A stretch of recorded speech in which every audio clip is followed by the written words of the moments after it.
Hello and welcome to another edition of Georgia Power. I'm here with the Noble Soul Arts Group president, founder, chief influencer, if you will. But we're not here about media today. We're here about something even more important called Operation Just Us. Yes, sir. Which means what and why are we doing this? It's a couple of layers right now. Operation Just Us came about through some gang activity at City of Decatur Schools, Decatur High School, with my daughters and everything. Involved your daughters. It's personal as well as a national problem. Yeah, a national problem, which we're looking at is gang issues in our schools and the denial about the gang issues. So we're here in City of Decatur, and the issue is we have there's a big gap in black relations, white relations here. So it's painted like it's one thing, but the reality of it is a whole different thing. So Operation Just Us came about because we needed to address the issues that we're having here with the level of denial, the level of simply just not giving a damn about what's going on with black children here. And you say this is not brand new, although this incident happened with your daughters. Yeah, Thursday, a week ago today, a week ago, and it's still resonating within your family structure and the other young lady's family, right? Yeah, because we hadn't been able to get any resolve at all, as far as working with the principals, assistant principals, school board. Because of all the policies, all of the issues, nobody wants to give us an answer. So your children can be murdered on campus out here, is basically what they're saying, and they will not help you at all as a black parent. When we know my daughter was gang attacked by gang members, you know what I'm saying? And her friend was attacked by the same 8 within a 10-minute time span on campus, and they're calling it a fight. They're calling it a fight. You're saying it's an attack. Yeah, if you have 8 gang members attacking you, that's an attack, that's an assault. That's not a fight. So even the language isn't even correct around it. And I've had meetings, just came out of a meeting just now. I was going to ask you about the superintendent. He's new to the area, and he's been here about a year, but he's been going off of what his leadership team has been saying. So this whole time I've been saying this is exactly what it is, and he's been going off of trusting them, only to find out today that he shouldn't have trusted them, because everything that we were saying is actually accurate. So now he's having to backpedal, and he's in a position now where they want to save face out of it and everything. So they wish it would just go away, but it's not going to go away. Because you're more than just a concerned parent. You see this as a black man, as a black issue, or as a city issue, an education issue. Yeah. And the reason why it's a black issue is that if that was a white girl in the middle of that group with those 8 girls beating her to the ground, we wouldn't be sitting here right now. We'd be in court. Yeah, them girls would be hanging from them light poles, is where they would be. So we can coin it as Trump times. Yeah, I was gonna say, you call this Trump times. Yeah, these are Trump times, and the reason why I say it's Trump times is that we've officially crossed a certain threshold now where it's okay to not be politically correct. It's okay to be a bigot, a bully, racist. It's okay to be that because the leader of this free world is now that. So you trained everybody now to say, hey, it's A-okay, and if you're black, that's just your issue. That's where we are now. But this is not a new issue. You're saying this has been going on here in Decatur schools 3 years or more. Yeah, I've been fighting this fight for the last 3 years, consistently. I have a list of parents who have been fighting this fight. And that's just me for 3 years. You know what I mean? And they continue to ignore it. And the last time I was up here last year, I said, if y'all do not get this under wraps, I'm gonna deliver hell to your front door. I'm gonna bring a media firestorm to your front door, and you won't even see it coming. And that's where we are now. Now you're hearing from other parents across the country, because this is not just in Decatur. It's symptomatic of what's happening around the country. Right. I got a message this morning. I woke up this morning to a sister in St. Louis. Her son was cornered by 3 white males, high school son, burned with a glue gun. And the principals, the school boards, nobody will help her, will answer anything. This kid got assaulted in school, and they will do absolutely nothing.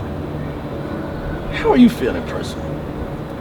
As a father, you want to go into go mode. You want to protect your children and knock on some doors or kick down some doors and get it done. And that even speaks to the volume of how this place works, where they've actually called the police on me. When I'm in motion to find out what's wrong with my child, they don't want to give me any answers. So their answer is to call the police on me to get me off campus. And how are your children doing? Oh, they're good. I mean, they're pissed. You know what I'm saying? But I mean, physically, they're good. You know what I'm saying? But mentally, they're back in school now. Is it tough for them now? Yeah, because now what you have is you have a culture where they can't trust the adults, and now you have the same gang that's moving around in the school. They're still moving around doing what they're doing, and now there was a piece written on Decatur-ish.com yesterday. The editor of that site, he took a story from the school board, spoke to me for about 30 minutes, printed a story that was not even accurate according to what was said and according to what was done, and now the kids come to school under that pressure, because now all these other folks are moving according to what the story said. Right, I got you. And the story wasn't even accurate, nowhere near accurate. So this has become political now as well. Oh yeah, this is definitely a political run. This is, this platform, because what we're not seeing right now with Black America is that your child is not safe, hands down. Your child is not safe in the school system, because who's going to protect them? There's too many policies and paperwork in place to keep you away from the situation.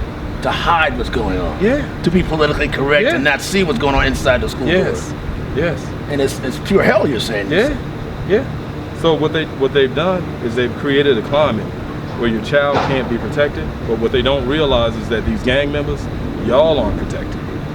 Because it can turn on them too. Oh, it's gonna turn on. So the same thing that I'm looking to put in place to protect these kids, everybody ain't gonna play this game, but my kids are not, they will not be bullied. We will not be bullied. And even to get it to this point, now they're moving because I've set certain fires around in city of Decatur, so now everybody's uncomfortable. Because they hadn't been used to a parent being able to step in and make that kind of play. You know, and go on television and actually tell the truth about what's going on. And having a certain amount of outreach to be able to move it into this digital space. Because that's where we are now. So I don't need 1,000 people marching right here. We got 1,000 people on that timeline, emailing everybody in here, letting them know. So there's a different way we're taking with this whole approach. A new form of protest, if you will.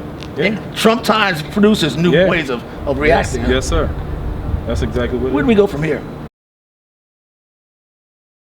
Once we wrap this piece up, we're going to go ahead and really take this out into the public. I mean, all the way out into the public. Because what they're not realizing is that, yeah, it's a black issue. But what happens if you're a gay kid?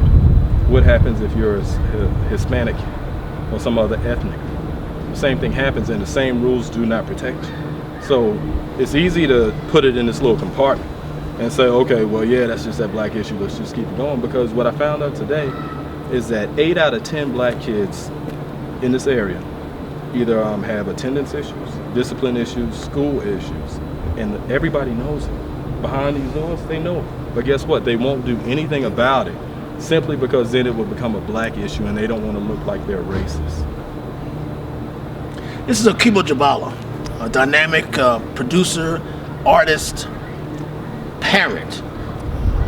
Anything you want to say to parents before we come? Yeah, definitely. Don't look at this as if it's just an issue for me. You know what I mean? Because something like this had to happen to me in order for me to be able to bring my skill set to what the platform is, or to create the platform. And this is one of them things where this is bigger than just our kids right here. And we're a week in with Trump. You know what I'm saying? We're a week in. We got 4 years, and 9 times out of 10, it's gonna be 8 years of this climate.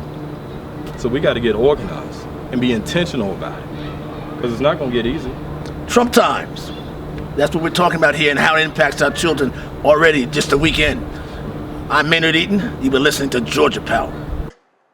Okay, so we've been dealing with this issue since I've been in 7th grade. So really, it's the main group of girls, and y'all are ignoring this main group of girls. Zoe, Destiny, and Daisha, they are attackers. They are technically terrorists. And y'all want to sit here and play like y'all don't see anything. And I sat there and I watched you as I ran to her rescue. I had to get up and see blood in her mouth. Who did you watch? I ran across the street to get to So, who did you watch? In front of the PAC steps where Who is you? Who is you? Who is you? I saw Miss Weber Okay. on the PAC steps on the phone, not doing anything. I wasn't on the phone. So the fact that I you was weren't- texting my principal to say there was a fight. But you just said you were on the phone. I wasn't on the Alright, phone. I was texting my principal.